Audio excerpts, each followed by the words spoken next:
اے نبی، کفار اور منافقین دونوں کا پوری قوت سے مقابلہ کرو اور ان کے ساتھ سختی سے پیش آؤ۔ آخر کار ان کا ٹھکانہ جہنم ہے اور وہ بدترین جائے قرار ہے۔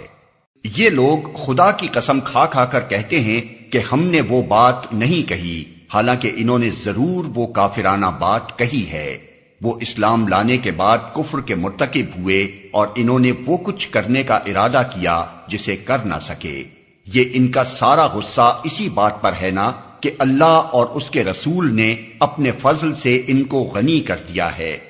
اب اگر یہ اپنی اس روش سے باز آ جائیں تو انہی کے لیے بہتر ہے، اور اگر یہ باز نہ آئے تو اللہ ان کو نہایت دردناک سزا دے گا، دنیا میں بھی اور آخرت میں بھی، اور زمین میں کوئی نہیں جو ان کا حمایتی اور مددگار ہو۔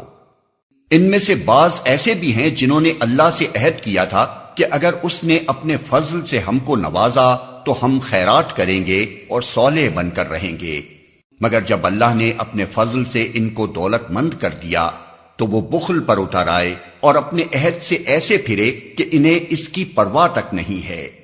نتیجہ یہ نکلا کہ ان کی اس بد عہدی کی وجہ سے جو انہوں نے اللہ کے ساتھ کی اور اس جھوٹ کی وجہ سے جو وہ بولتے رہے، اللہ نے ان کے دلوں میں نفاق بٹھا دیا جو اس کے حضور ان کی پیشی کے دن تک ان کا پیچھا نہ چھوڑے گا۔